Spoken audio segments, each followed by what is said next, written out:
बोलो शनिदेव महाराज की जय। आज शनिवार के शुभ अवसर पर हम लेके आए हैं शनिदेव महाराज की एक अद्भुत कथा। ये राजा विक्रमादित्य से जुड़ी हुई है। यह कहानी उज्जैन के महान और न्यायप्रिय राजा विक्रमादित्य की है। राजा विक्रमादित्य अपने न्याय, दान और बहादुरी के लिए पूरे ब्रह्मांड में प्रसिद्ध थे।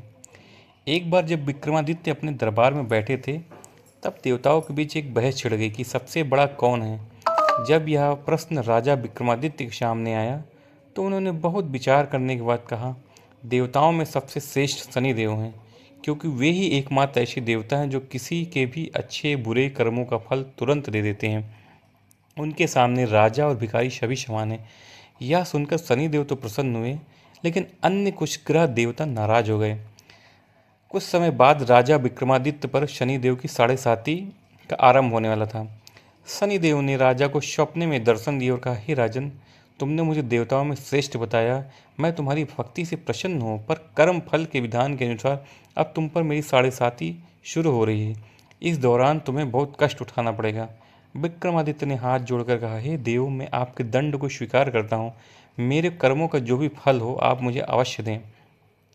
साढ़े साती शुरू होते ही विक्रमादित्य का बुरा वक्त शुरू हो गया। एक दिन शिकार के दौरान उन्हें जंगल में भटकना पड़ा। वहाँ वह एक दूसरे राज्य की राजकुमारी से मिले और विवाह के प्रसंग में कुछ ऐसा हुआ कि उस राज्य के राजा ने उन्हें चोर समझकर अपमानित किया और देश से निकाल दिया।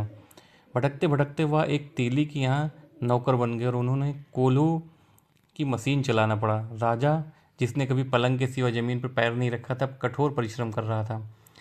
एक बार जब वह गाना गाते गाते हुए कोल्हू चला रहे थे, तो किसी ने उनके कान में बाधा डालने के लिए कोल्हू में एक सांप छोड़ दिया। तेली ने समझा कि राजा ने जानबूझकर ऐसा किया है। क्रोध में आकर तेली ने राजा के हाथ पैर कटवा दिए और उन्हें नगर के बाहर फेंकवा दिया।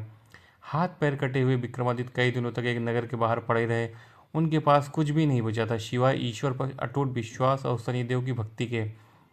एक दिन एक दयालु सेठ सेठानी उन्हें अपने घर ले आए।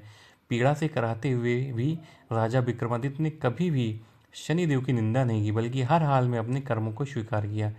सेठ के घर पर राजा ने एक दिन पीड़ा में होते हुए भी मधुर राग दीपक गाना शुरू किया।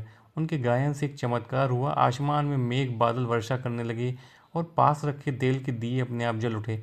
यह देखकर सेठ की बेटी राजा पर मोहित हो गई। उसने उनसे विवाह कर लिया।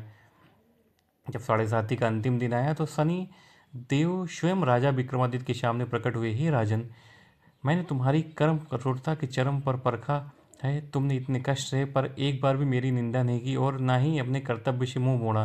तुम्हारी अटूट भक्ति, धैर्य और न्यायप्रियता की जीत हुई।